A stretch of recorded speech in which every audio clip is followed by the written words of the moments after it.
시간에는 이 사용자의 안전을 확보하기 위한 설계 원리에 대해서 알아보도록 하자. 물론 이 사용자라고 하는 것은 제품이 될 수도 있고 그리고 그것이 일반 기계 및 설비가 될 수도 있는 것이지. 그래서 일단 이러한 것들을 대상으로 해서 사용자 혹은 이것을 사용하는 사람이 안전하게 사용하기 위해서 이것을 안전한 설계를 설계자는 항상 염두에 되는데, 그래서 그러한 안전 설계 중에서 가장 기본적인 세 가지에 대해서 이번 시간에는 좀 알아보도록 하죠. 그래서 이런 세 가지는, 하나는 어떠한 사람은 실수를 하게끔 되어 있다는데, 그런 사람이 실수를 하더라도 그것이 안전하게 사용할 수 있도록 하는 설계. 그래서 이것은 풀프루프라고 하는데, 그러니까 글자 그대로 하면 어떤 바보 같은 짓을 하더라도 이것이 안전이 확보될 수 있도록 하는 설계라고 할 수가 있고, 그 다음에는 사람은 실수를 하기만 하는데 이런 실수를 했을 때 그것을 보상해서 안전을 확보할 수 있도록 해주는 것. 또 하나는 시스템이 거기에 개입을 하거나 이 간섭을 해서 이것을 강제적으로 개입하는, 그래서 이런 건 일종의 템퍼 프루프라고 하는 것인데, 자, 이런 것들에 대해서 한번 알아보도록 하죠. 그래서 이 세 가지 개념은 안전 설계에 있어서 가장 핵심이 되는 내용이라고 할 수가 있어. 그래서 이러한 것들도 뭐 기본적인 것이기 때문에 각종 기사 시험이나 입사 시험에 주로 단골로 나오는 것이라고 할 수가 있지. 자, 그래서 풀프루프 설계는 조금 전에 설명한 것처럼 사용자가 조작 실수를 하더라도 사용자에게 피해를 주지 않도록 하는 설계. 자, 그래서 이 지난 시간에도 잠깐 언급을 했었지만은 이 자동 변속 장치, 이런 자동 변속 장치가 사실은 누구나가 다 쉽게 사용할 수 있는 장치이지. 그러다 보니까 초창기에는 이것이 출발하면서 어디에 돼 있는지 모르고, 이것은 결국 그 전에 이 자동 변속 장치 외에 여러분들이 수동 변속 장치를 본 적이 있는지 모르겠는데, 수동 변속 장치는 시프트 노브를 양쪽으로 움직이면서, 좌우로 움직이면서 각각의 1단이면 1단, 2단이면 2단 등으로, 혹은 후진이면 후진 등으로 이렇게 변속, 위치를 시켜서 변속을 하게 하면 되는데, 이 자동 변속기 같은 거, 이런 것을 보면, 여기서도 보면 알 수 있는 것처럼 그냥 뒤로, 예를 들면 여기 보면 주착에서 그 다음에 여기 내추럴 중립이 있고, 그 다음에 주행하는 드라이브 D가 있고, 그 다음에 제일 뒤쪽에 뭐 R이 있고, 그래서 후진이 주차 다음에 후진이구나, 그 다음에 중립, 그 다음에 주행인 드라이브에 놓게 되어 있는데, 이것이 놓다 보면 잘못해서 간혹 엑셀을 밟는데도 앞으로 차가 안 나간다든지 하는 거 보면 뒤에다 놓는다고 놨는데, 보통 처음에는 보고 놓지만 좀 더 익숙해지면 그냥 드르륵 하고 이제 자기 위치에 갖다 놓게 되는데, 이때 이게 중립에 있다든지 하면 엑셀을 밟아도 공회전을 하면서 차가 전진을 않는다든지, 심한 경우에는 이 자동 변속기가 처음 나왔을 때는 이 드라이버에다 놨다고 놨는데 이게 후진이 돼 있어서 결국 출근 시간에 엑셀을 밟고 출발한다고 출발한 것이 뒤에서 손을 들고 가족을 후진해서 덮친다든지 이런 비극적인 사고도 있어서, 그래서 약간씩 회사에 따라서는 이것이 위치가 각각 D 위치와 이런 것이 자동 변속기에서도 위치가 좀 달라지게끔 한다든지 하는 형태로 하고 있지. 또 요즘 급발진 문제가 또 상당히 많이 나오고 있지. 그래서 급발진은 자동 변속 장치에서 특히 나오는데, 수동에는 이게 급발진이라는 게 없지. 그래서 뒤에다 놓고 시동을 걸면 이것이 시동이 안 걸리도록 되어 있는 거. 그래서 이것만이 아니고 또 이중으로 여기에 브레이크 페달을 반드시 밟고 위치를, 주행 레버를 주차 위치에다 놓지 않으면 시동이 안 걸리게 되는 이러한 것들. 이러한 것들이 바로 풀프루프 설계라고 할 수가 있어. 그래서 의도를 갖고 하지 않더라도 누구나가 다 실수를 하게끔 되는데, 단순한 실수가 아니고 어떻게 해서라도 이것이 작동이 되지 않게 하는 거예요. 예를 들면 가까운 곳으로 쓰면 여러분들 지금 요즘 집에서 강의를 듣고 있어서 학교는 오지 않지만 이런 대중시설 이런 데 오면 이제 화재 경보 시스템 같은 것을 이제 벽에서 누르게 돼 있는데, 그런 화재 경보 시스템 같은 경우 보통 보면 어떻게 돼 있어? 스위치 누름 장치 위에 유리 커버가 있어 갖고 화재 시에는 그 유리를 깨고 누르게 돼 있지. 왜냐하면 그것이 도출이 돼 있다든지 그냥 쉽게 스위치를 누를 수 있게 되면, 혹은 지나가다 걸린다든지 걸려서 눌러진다든지 하면 뭐 화재인 줄 알고 대피하면서 큰 소동이 일어날 수도 있기 때문에 이처럼 의도를 갖고 해야만 될 수 있도록 하는 것. 그러니까 지나가다 잘못해서 걸렸네 하는 식으로 해갖고는 작동이 안 된다는 것. 혹은 이 전원 코드 같은 데 보면 뭐 이렇게 삽입하는 것을 잘못하지 않도록 아예 그냥 딱 이런 형태 맞게끔 해서 나오는 것. 이런 것도 풀프로 설계의 하나라고 할 수가 있어. 그래서 어떤 바보 같은 짓을 하더라도 안전이 확보되게끔 하는 것. 그래서 풀프루프. 그래서 우리가 지향해야 되는 것은 이 풀프루프 설계를 되도록 지향해서, 사람은 누구나 다 실수를 하게끔 되어 있기 때문에 이러한 것이 사고로 이어지지 않도록 하는 것, 안전을 확보할 수 있도록 하는 설계가 필요하다는 것이죠. 페일세이프는 예를 들어 고장이 발생한다든지 하더라도 피해가 확대되지 않고 단순 고장으로 마무리되도록 하는 설계 개념. 뭐 조금 전에 변속 레버도 내 차의 변속 레버지만은 이것도 우리 집에 있는 이제 이걸 사진을 찍었는데, 자 보면 퓨즈 같은 것. 그래서 과부하가 걸린다든지 하면 1차적으로 차단기가 내려가고 그것이 화재나 이런 과부하로 인해서 화재로 이어진다든지 하는 것을 막는 것. 혹은 뭐 철도 차단기 같은 경우. 대부분이 마찬가지겠지만 보통 집에서 이 차단기가 많이 내려가는 것은 이제 주방 쪽에, 그쪽은 이제 전열기구가 상당히 많지. 냉장고를 비롯해서 뭐 전기오븐 렌지 등등. 거기에 요즘에는 뭐 또 가스레인지, 지난 시간까지도 가스레인지에 대해서 다뤘지만 가스레인지 같은 경우 거기서 이제 공기 중에 산소 앞에서 태우고 거기서 이산화탄소가 발생하고 하기 때문에 그런 것에 의해서 뭐 건강에도 안 좋다 이런 것 때문에 요즘 뭐 하이라이트나 인덕션 이런 거로 바뀌는데, 이것은 가스가 아닌 전기를 쓰다 보니까 이런 걸 동시에 쓰게 되면 이렇게 주방에 있는 차단기가 잘 나가게 되지. 그래서 차단기가 보통 나가면 어떻게?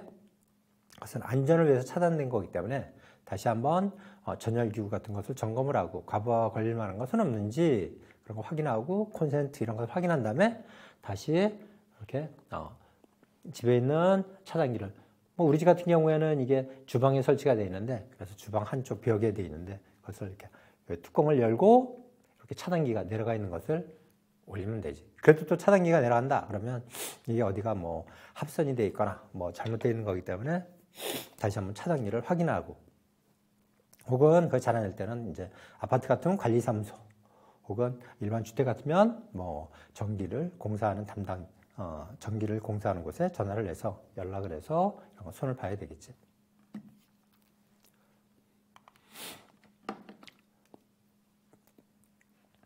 그래서 템퍼프루프는 이 강제적으로, 그러니까 시스템이 개입을 해서 이 강제적으로 안전이 확보될 수 있도록 하는 것. 그래서 제일 후진적인 산업안전사고라고 한다면 바로 이런 프레스. 왜? 프레스를 사용하게 되면 생산비가 상당히 절감이 되지. 일일이 가공하면 시간도 걸리고 또 숙련된 작업자가 필요하고 한데 그런 기계가 다 해주기 때문에, 그죠? 숙련자든 비숙련자든 가서 스위치만 탁 누르면 전체가 툭 내려가고 그냥 성형을 시켜줘서 뭐 그것이 가공을 할 필요가 없고, 그러다 보니까 이것이 급격하게 많이 늘어나게, 대량 생산 시대에 접어들면서 일일이 가공하기보다는 이렇게 성형해서 나오는 형태가 상당히 많지. 그러다 보니까 이런 경우 뭐냐, 그것을 단순히 종이가 아닌 뭐 큰 쇠라든지 이것도 두꺼운 철판, 자동차 같은 경우 철판이 상당히 두껍지. 이런 것들을 성형해서 구부리거나 형체를 만들기 위해서는 엄청난 힘이 가해지게 되지. 그런데 그렇게 가해지는 것을 사람 손으로 제거를 한다든지 하는데, 그때 이 프레스 기계에 손이 껴서 손이 손상을 입는다든지 혹은 절단이 된다든지 하는 이런 사고. 그래서 이것이 가장 후진적인 산업안전사고의 하나라고 하는데, 왜? 지금까지 너무 많았기 때문에 여기에 대한 안전대책이 많이 강구되고 또 기계 자체도 안전설계가 돼 있지. 그래서 이런 반사회 같은 게 있어서 여기서 빛이 반사를 해주면 여기에 손이 들어간다든지 하면 신호가 작동이 돼서 기계가 멈추게 한다든지, 이것뿐만이 아니고 2중, 3중을 해서 여기 보면 한 4중으로 돼 있는데, 그래서 이와 같이 뭐 컨트롤 박스도 있고, 그 다음에 양쪽 손으로 작업하는 것을 막기 위해서 한쪽 손으로는 다른 작업을 하게 한다든지 하는 이런 식으로 여러 가지 안전장치가 확보되어 있도록 하는 것. 이것이 바로 시스템에서 개입을 해서 강제적으로 안전이 확보될 수 있도록 하는 것. 이런 것은 이제 템퍼 프루프라고 그래요. 그래서 이렇게 해놓더라도 요즘 사고가 많이 나지. 왜? 이렇게 하다 보면 작업이 더디고 또 좀 익숙해지다면 뭐 괜찮은 데에서 차단기, 이런 안전장치 이런 것을 제거한다든지 하면서 작업을 하게 되지. 그래서 또 사고가 나기 때문에 어쨌든 이런 식으로 개입을 할 수 있도록 하는 것. 이것이 바로 시스템 개입할 수 있도록 강제적인 안전장치. 이런 것들은 바로 템퍼 프루프라고 그래요. 그래서 이런 식으로 설계하는 것을 템퍼 프루프 설계다 하는 것. 그래서 여러분들이 안전 설계에 있어서 이 세 가지는 꼭 알아놓도록. 템퍼 프루프와 페일 세이프 설계하고, 그 다음에 풀 프루프 설계.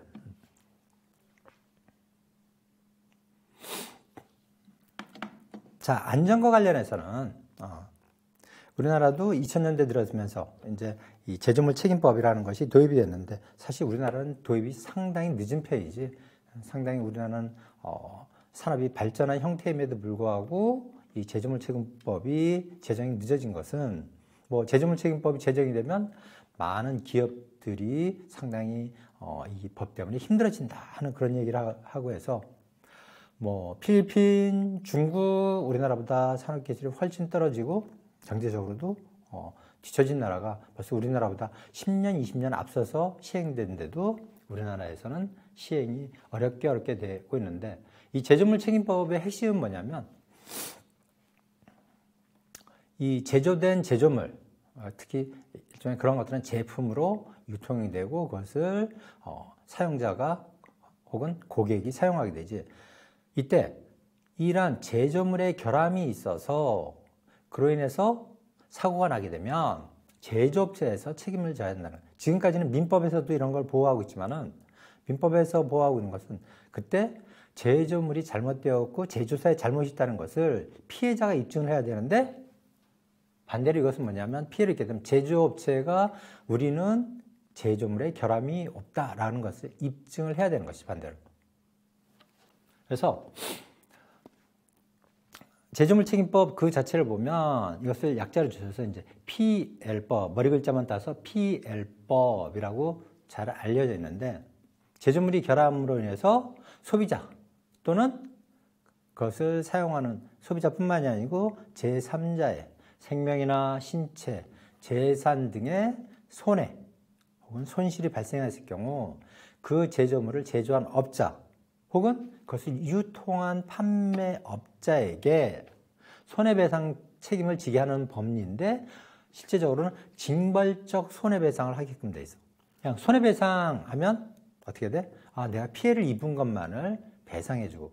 그래서 이번 지금 정부 들어서 다시 이것이 좀 강화가 돼서 우리나라에서는 징벌적 손해배상하면 기업들이 다 망한다. 이래서 왜? 실제로 외국 같은 경우에도 이런 PL법에 소송이 걸려서 한번 배상을 하게 되면 징벌적 손해배상이기 때문에 엄청난 금액을 물어야 돼. 단순히 예를 들면 지난 여름 같은 경우 외국에서는 이제 우리나라도 이제 얼음을 많이 사용하죠. 그렇게 외국만큼 얼음을 많이 사용하셨는데, 거기서는 뭐 피크닉이나 혹은 집에서 냉동고나 냉장실에 다시 이제 뭐 많은 양을 넣을 때는 이제 특히 이제 주유소나 혹은 우리나라에서 예를 들면 슈퍼마켓 같은 데서 이제 얼음을 큰 자루처럼 큰 거로 해서 파는데, 이런 걸 사갖고 집에 갖고 와서 이제 여러 가지 냉장을 시키고 할 때 이것을 사용해서 하기도 하고 하는데, 한 소비자가 보통 이러한 것들은 얼음은 상당히 자루에 들어 크기 때문에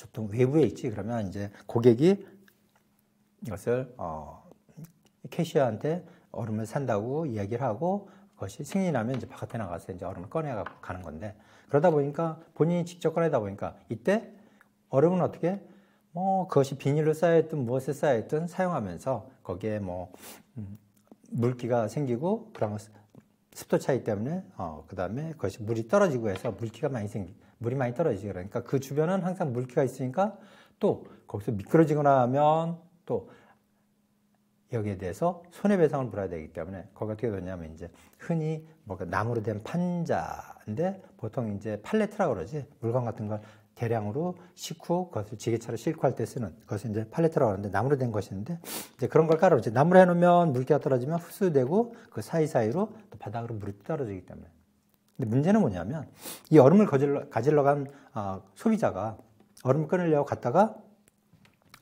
이제 물이 계속 젖고 그러다 보니까 이게 썩기도 하고 그래서 그 판자가 썩은 상태가 되고 그걸 밟았더니 부러지면서 어떻게 거기에 발이 이제 끼었겠지 끼면서 발목에 골절이 되는 부상을 입었는데 이것이 결국 이 제조물 책임법 여기에 접촉이 되어서 그 회사가 징벌적 손해배상으로 물어준 게 우리는 그냥 일반 손해배상이 된다면 치료비에 거기에 약간의 보상비 정도가 나오겠지. 그런데 얼마를 부르줬냐면 10몇 억을 배상한 거로 되어 있거든. 왜? 거기에 대해선 안전을 확실히 해야 되고 그런 제조물을 판매하거나 유통하면서는 그것을 안전이 확보될 수 있도록 하고 수시로 거기에 사람이 다칠 수 있을지 없을지 하는 것도 점검을 해야 되는데 그런 것에 소홀히 했다. 해서 많은 대중을 위험한 상황에 처하게 하고 있는 거기 때문에 단순한 그 사람뿐만이 아니고 또 많은 사람이 또 많은 그와 유사한 곳에서도 그런 것을 취급하는 것에서 많은 사고가 날 수 있기 때문에 이렇게 크게 징벌적으로 손해배상을 하도록 하는 거죠. 그러다 보니까 우리나라에서는 이 PL법이 도입된다고 할 때도 상당히 문제가 많고 말이 많았지. 그래서 이런 법이 시행되면 대부분 영세한 우리나라 기업들이 대부분 망하기 때문에 그래서 이것이 도입이 미뤄지다가 결국 2002년서부터 법이 통과되고 일종의 시행은 2003년서부터 시행하게 되는데 그래서 어쨌든 결국 이제는 사용하는 사람이 주의해서 사용하세요가 아니고 만들고 유통시키는 사람이 주의하세요 하는 식으로 바뀌었다는 것. 그래서 이것은 무엇이냐? 바로 제품의 안전성을 향상해서 피해자를 보호하기 위한 것. 여기에 제조업자가 배상하는 책임이 있다 하는 것을 나타내는 것이라고 할 수가 있어. 자, 그러면 여기서 제품이 결함이라고 하는데 이건 뭐 나중에도 다시 제품 개발 및 설계에서도 다루게 되겠지만은 이 제조물의 결함이라고 하는 것은 여러분들이 일반적으로 알아두면 좋을 것이 그럼 어떤 것이 제조물의 결함이냐 하는데 우선 제품을 만들기 위해서는 설계가 돼야 되지. 그래서 조금 전에 제품의 안전 설계에 대한 것도 배웠는데 뭐라 그랬지? 풀프루프 설계, 페이스세이프 설계, 그 다음에 템퍼 프루프 설계라고 그랬지. 이런 설계 과정에서 설계하는 단계에서 안전이 확보될 수 있도록 해야 된다는 것. 근데 이것이 이런 설계가 안 돼 있다면 바로 설계상의 결함이 된다는 것. 자, 이렇게 설계가 되었더라도 만드는 과정에서 잘 만들어져야 돼. 뭐 볼트가 하나 빠져 있다든지 뭐 잘못됐다든지 혹은 설계는 그렇게 했지만은 그것이 빠져 있다든지 하는 그러면 그것이 바로 제조상의 결함이 되는 것이죠. 자, 그러면 여러분들이 많이 볼 수 있는 거죠. 여러분들 요즘은 뭐 컴퓨터도 이제 노트북 컴퓨터나 패드형으로 된 것, 뭐 이러한 것들을 많이 쓰기 때문에 태블릿 형태의 것들 이런 걸 써서 이제 뭐 많이 볼 기회는 없어졌으리라 생각하는데 뭐 컴퓨터에 이상이 생겨갖고 뚜껑을 연다든지 하게 되면 거기에 뭐 특히 전원 공급하는 전원 서플라이어가 있지. 전원 서플라이어 같은 데 보면 뭐라고 써있어? 주의. 이 과열되어서 화상을 입을 수 있으니 주의하셔야 하고 크게 이렇게 빨간 글씨로 노란 딱지 위에 빨간 글씨로 써져 있는 경우를 많이 보게 되는데 그런 것들은 뭐냐? 바로 지금의 기술이나 여건상으로는 설계하는 단계부터 이런 안전을 확보할 수 없는 경우가 있지. 자, 그런 경우는 어떻게? 뭐 제조에서도 할 수 없고 그렇다면 자, 지금으로선 어쩔 수 없으니까 그럼 사용하는 사람이 이런 부분은 우리가 최대한 안전을 확보하려고 했지만 안 되는 부분이기 때문에 여기에 대해서는 주의하기 바랍니다. 라든지 이런.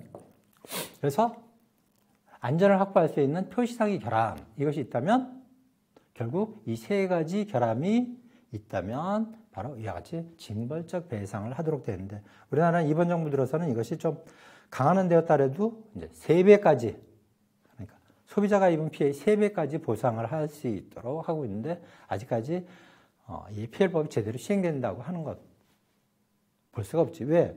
그래봐야 뭐 예를 들면 우리가 조금 전에 설명했던 것처럼 뭐 그 제조물을 사용하다가 뭐 팔을 다쳤다든지 뼈봐야 그건 뭐 병원에 가서 치료해봐야 치료비 뭐 얼마 나오지도 않고 뭐 해봐야 요즘 의료보험도 되고 그러니까 해보면 뭐 치료비 한 10몇만 원 뭐 이렇게 나오고 그다음에 거래해갖고 뭐 며칠 동안 뭐 작업을 제대로 못했다 보상을 받아 얼마 되지도 않는데 이런 것을 기업을 상대로 해서 받아내기 위해서 뭐 소송을 하고 거기에 또 그러한 것에 변호사들이 뭐 배상을 얼마 받지 못하는 것에 제대로 하지 않기 때문에 사실은 피해법이 제대로 아직까지는 시행되고 있지 못하다고 할 수가 있지. 뭐 소비자들도 이런 피해법이 있는지 잘 모르는 경우도 많고 그렇지만 우리나라 기업은 뭐 우리 국내 소비자만을 대상으로 하는 것이 아니기 때문에 외국으로 나가는 제품에 대해서는 반드시 이 피해법에 대처를 해야 되지. 그래서 피해법에 대처하기 위해서는 여담이지만 기업에서는 이제 소극적인 방식과 적극적인 방식을 취하지 그 대처로서. 소극적인 방식은 제조물 책임 보험에 드는 거죠. 그래서 이런 소송이나 혹은 이로 인해서 피해를 입은 소비자가 생겼을 때는 일단 보험회사에서 이걸 지급하도록 하는 것이지. 보다 적극적인 것은 뭐냐? 조금 전에 설명했던 여러 가지 안전 설계를 하는 것이지. 그런데 그렇게 하려면 어떻게 돼? 상당히 경우에 따라서는 비용이 많이 들어갈 수도 있고 하다 보니까 그런 적극적인 대체가 이루어지지 않고 있지. 그래서 뭐 간혹 제품에 따라서는 국내 소비자들이 볼멘 소리를 하는 경우가 많지. 뭐 외국에 수출해서 파는 상품과 국내에서 파는 상품이 많이 다르다 하는데 그러한 것들은 바로 이런 것에 어떻게 대처했느냐 하는 것에 따른 차이라고 할 수가 있지. 근데 그런 기업이 있다면 안 좋은 거지. 국내 소비자도 똑같은 사람이고 외국의 소비자도 똑같은 사람인데 물론 그쪽은 워낙 잘못되면 피해액이 아니 혹은 보상해야 되는 금액이 엄청나기 때문에 예를 들면 우리나라의 뭐 자동차 회사 특히 우리나라엔 그 벤이 상당히 유명하지. 그래서 벤은 뒷좌석은 어떻게 해서 문을 이렇게 여닫는 것으로 되어 있지. 근데 이게 특히 미국에서 주행하다가 추돌 사고가 났는데 이 추돌 사고가 나면서 문이 그 충격에 의해서 문이 열리면서 안에 있던 탑승객이 도로로 튕겨져 나가면서 큰 상해를 입었겠지. 거기에 대해서 자동차는 이렇게 추돌 사고가 날 수도 있는데 승객을 보호하기 위해서 추돌 사고가 나더라도 문이 그렇게 충격이 갖고 열려서 승객을 보호하지 못하는 상황은 바로 이런 제조물 책임법의 대상이 된다 그래갖고 어떻게? 그때 뭐 알기로는 수백만 달러를 배상해 준 거로 알고 있어. 좀 지난 얘기긴 하지만은. 그래서 이 제조물 책임법, 피해에 대해서 얘기하면 뭐 항상 예를 들어 설명하는 것이 예를 들면 이 피해법의 대상이 되는 게 어떤 경우냐 하면 아까 설계상 혹은 제조상 혹은 표시상의 결함 이런 것이 있었는데 예를 들면 우리가 보통 우리가 계속 지난 시간에 배웠던 마이크로웨이브 레인지 같은 경우 우리가 흔히 이제 전자레인지라고 부르는 것. 이것은 뭐에 쓰는 거야? 그렇지. 음식물을 데피는데 쓰는 가전제품이지. 그런데 여기다 이렇게 차가운 음식을 넣어도 이게 음식이 데펴져? 그러면 우리가 생각하는 것이 지금 내가 좋아하는 운동화가 있는데 지금 누굴 만나러 나가야 되는데 이 운동화를 신고 나가고 싶어. 그래서 어떻게? 그걸 빨면 지금 뭐 세탁기 건조기 같은 것도 있고 하지만 그때 이 초창기 PL법이 제정이 된 당시에 뉴욕 같은 경우는 상당히 오래전 뭐 수십 년이 지났으니까 1960년대 정도니까 그러면 어떻게? 사람은 다양한 응용력이 또 풍부하니까 어떻게 하겠어? 운동화를 빨았는데 빨리 말리기 위해서 그러면 전자레인지에 넣고 돌릴까? 그럼 잘못하면 어떻게 화재로 이어지지. 또 심한 경우에는 요즘 우리나라에도 이제 반려견 혹은 애완동물 페트라고 하는 것, 이런 것을 이제 많이 집에서 키우게 되지. 그런데 이러한 털이 있는 이런 애완 동물들은 어떻게? 한 번씩 목욕을 시켜줘야 되지. 목욕을 시키고, 자, 이것도 빨리 데리고 나가야 되는데, 그러려면 어떻게? 뭐 드라이어로 말리는 경우도 많이 있지. 사람 머리 말리듯이. 근데, 야, 가만히 보니까 드라이어 말릴 시간 없고 나도 준비를 해야 되니까, 어떻게? 전자레인지를 열고, 거기다 고양이를 목욕시킨 다음에 집어넣고, 전자레인지를 가동시켜서, 그 젖은 털을 말리겠다고 했는데 어떻게 돼?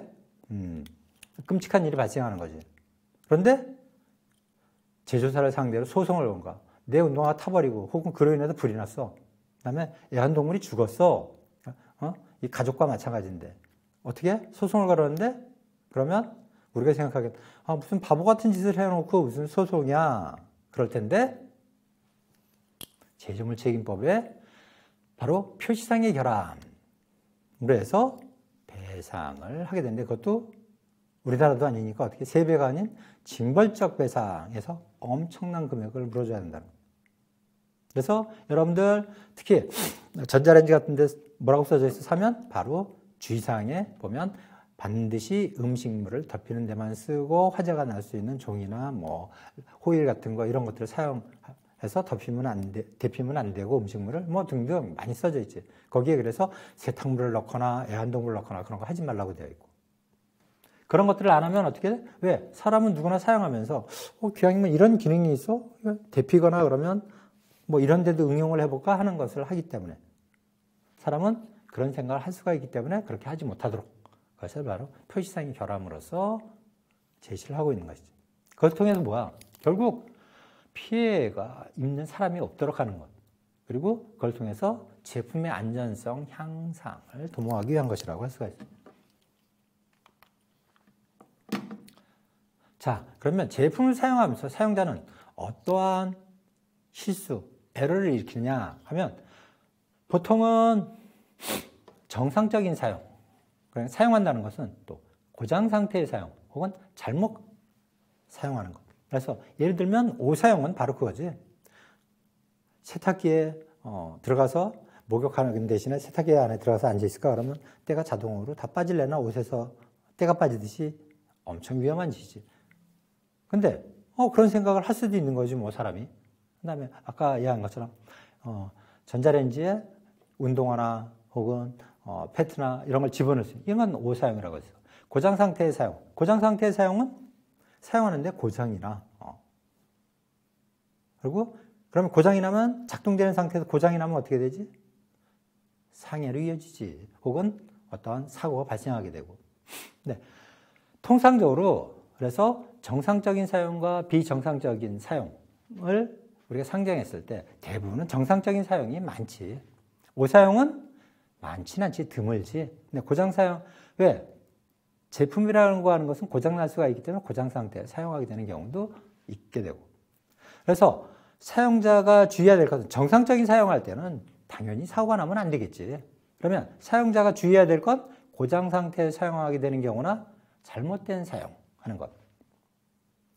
그래서 그런데 잘못된 사용도 전혀 비상식적인 오사용은 우리가 음식물을 데핀다고 생각하고 그런 것으로 알고 전자레인지를 샀는데 페트를 집어넣는다든지 세탁물을 집어넣는다든지 하는 것. 이건 비상식적인 것이지. 그렇지만 이 비상식적인 것이라 하더라도 소비자 교육을 통해서 어떻게 일일이 사는 사람 쫓아다니면서 살 수 없으니까 결국은 표시를 통해서 이것을 막도록 하는 것이지. 그래서 예측 가능한 것.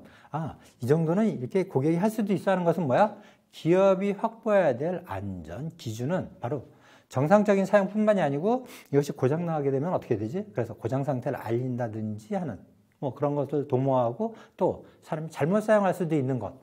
이런 것까지도 예측을 해서 어떻게 설계가 이루어지고 결국 조금 전에 얘기했던 소비자의 교육. 이것은 표시, 경고, 그 다음에 이런 것들은 뭐야? 설계하는 단계에서 확보가 돼야 되고 그리고 이것이 설계된 대로 제조가 될 수 있도록. 그래서 여기에 사람이 다치게 된다면 이런 설계, 제조상의 결함은 없었는지 표시상의 결함은 없었는지 하는 것을 이제 따져보게 되는 것이지. 어때? 진짜 우리나라가 PL법이 늦게 도입이 될 만큼 왜 인력은 이런 것을 하기 위해서는 어떻게 돼? 여러분들 같은 고급 인력 그리고 안전이 무엇인지 그리고 설계 그리고 자 이런 결국 예측 가능한 오사용과 비상적인 오사용은 뭐야? 바로 사람에 대한 충분한 이해가 있어야 되겠지. 그러면 바로 인간 특성을 알아야 되는 것이지. 그러려면 인간공학을 알아야 되고 또 안전에 대해서도 안전공학에 대해서 알아야 되고 또 이런 것들이 확보되기 위해서는 어떻게 설계를 해야 될지 하는 것 하며 또 이런 것들을 예측해서 어떻게 표시를 할 것인지 하는 것. 자, 이렇게 하려면 우리나라 지금 제조업체가 상당히 많은데 자, 영세한 중소기업도 있고 보통 중소기업 하면 여러분들과 같은 고급 인력이 잘 안 가기 때문에 결국 이런 데 대처하기가 쉽지가 않지. 그렇기 때문에 결국 PL법이 우리나라에서 늦게 도입이 되는 이유. 뭐 그것이 이유가 될 수는 없는 거지만 어쨌든 기업에 친화적이 돼야 되니까. 그래서 늦어진 거고 그렇다고 해서 지금도 징벌적 손해배상이 아닌 이제 이번 정부 들어서 겨우 3배까지 보상을 할 수 있도록 법이 개정이 되었다는 것. 그러면 어떻게 돼? 그래도 결국은 이제 사용하는 사람이 주의하는 것이 아니고 기업 혹은 물건을 만드는 사람이 조심해서 물건을 만들어야 한다는 것이지.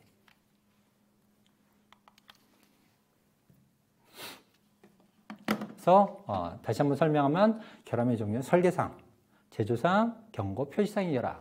왜 설계를 제일 왜 들었냐면 우선 제조물 자체가 안전하게 사용될 수 있도록 설계하는 것이 우선이지.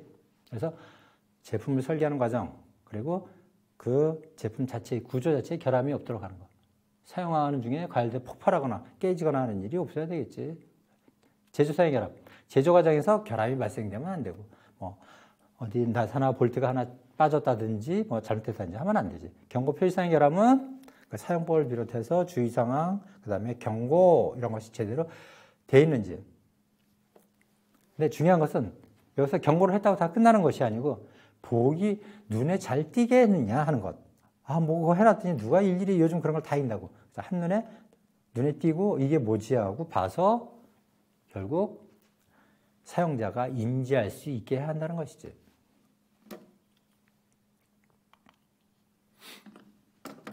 자, 그러면 제조물을 안전하게 설계한 것. 설계가 중요하다고 그랬는데 안전하게 설계한 데는 우선 베타 설계를 넣을 수가 있어. 이건 뭐냐면 위험한 부분은 결국 옮기는 게 좋지. 제거하는 게 좋지.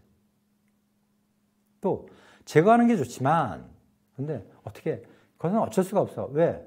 여러분들 컴퓨터 뒤에 보면 전원 서플라이어가 있고 그것은 전원 공급을 위해서 반드시 필요한 건데 없앨 수는 없고 그러면 거기다 배터리를 집어넣으면 좋지만 배터리를 집어넣게 되면 사용, 수명 등등 여러 가지가 있기 때문에 결국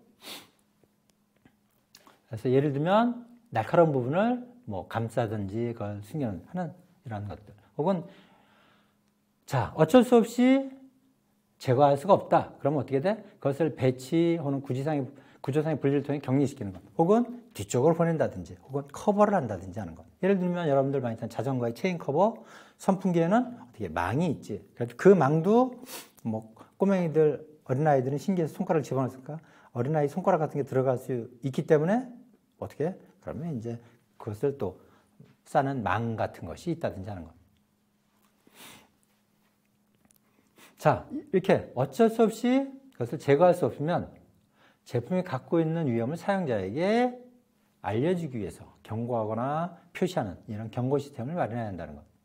그래서 그것이 특히 중요한 경고일 때, 중요한 경고라고 하는 건 그것을 사람들이 잘 몰랐을 때 혹은 간과했을 때는 큰일 나게 되지.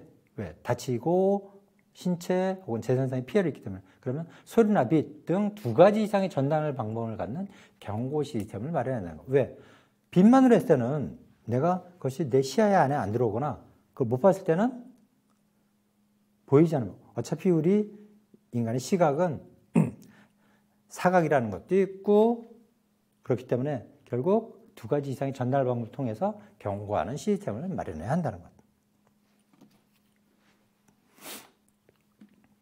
자, 여기까지 이렇게 해서 이번 시간에는 인지, 설계, 원리, 거기에 따른 준수해야 돼. 혹은 어떠한 특성을 갖고 있는지, 그 과정에서 일어날 수 있는 휴먼 에러는 무엇인지, 그리고 휴먼 에러를 방지하기 위해서 기본적인 원리인 양립성의 원리, 그리고 행동 유도, 그리고 안전 설계 이르기까지 여러분들이 이번 시간에 배운 내용을 토대로 해서 한번 여러분들의 주위를 둘러보고, 여러분들 주위에는 자, 이러한 사용하는 제품에 이러한 PL법에 저촉이 되는 그러한 사항은 없는지, 또 여러분들의 관점에서 봤을 때 배운 내용을 토대로 해서 이런 여러 가지 안전 설계, 원리에서 위배되는 것은 없는 것인지, 또 그런 것이 있다면 자, 이런 것들은 어떤 설계 원리를 적용해서 해야 될 것인지 하는 것들에 대해서 한번 검토를 하고 한번 돌아보도록. 자, 오늘은